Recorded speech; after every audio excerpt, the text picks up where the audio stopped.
warahmatullahi wabarakatuh.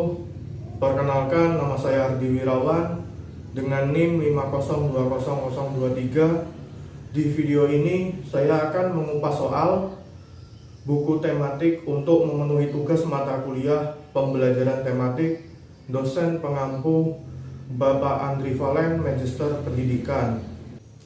Berikut buku yang saya akan kupas, yaitu buku tematik kelas 5, dan di sini banyak terdiri dari 5 tema, dan saya mengambil tema 5 yaitu ekosistem. Muatan mata pelajaran yaitu IPA, Bahasa Indonesia, dan IPS. Selanjutnya soal yang saya akan kupas yaitu pada mata pelajaran IPA.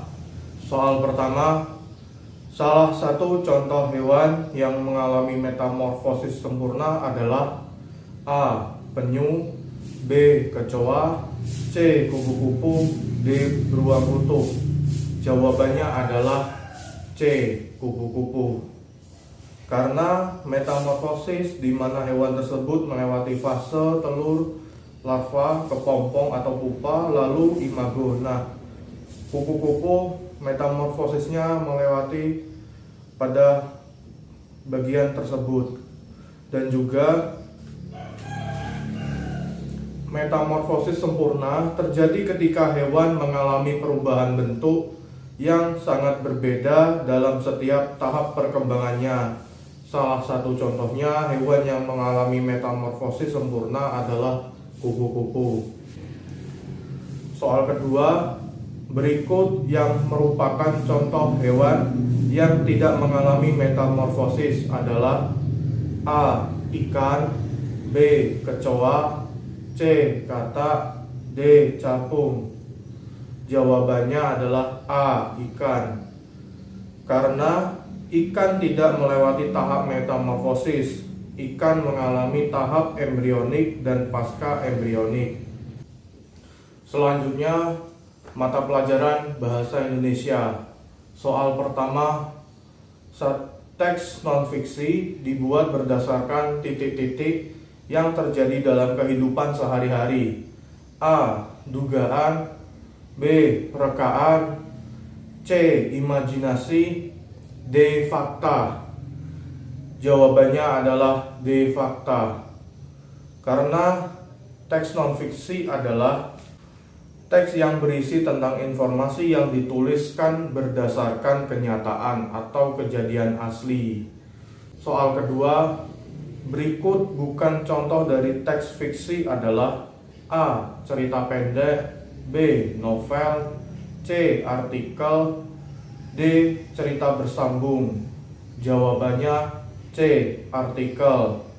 Karena artikel termasuk contoh teks non-fiksi, sedangkan cerita pendek, novel, cerita bersambung itu termasuk teks fiksi.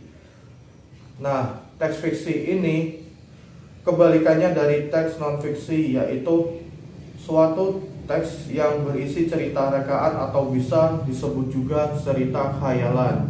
Berikutnya, mata pelajaran IPS.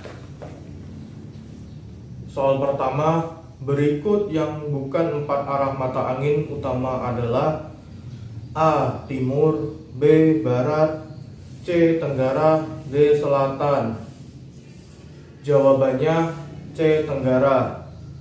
Karena arah mata angin timur, barat, dan selatan merupakan arah mata angin utama, sedangkan tenggara termasuk ke dalam mata angin sekunder. Soal kedua, arah mata angin yang terletak di antara tenggara dan barat daya adalah A. Utara, B. Selatan, C. Timur, D. Barat. Jawabannya B. Selatan.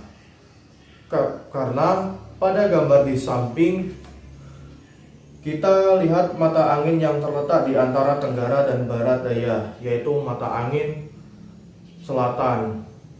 Demikianlah pembahasan saya mengenai mengupas soal tematik kelas 5 tema 5 pada muatan pelajaran IPA, Bahasa Indonesia, dan IPS. Saya akhiri, wassalamualaikum warahmatullahi wabarakatuh.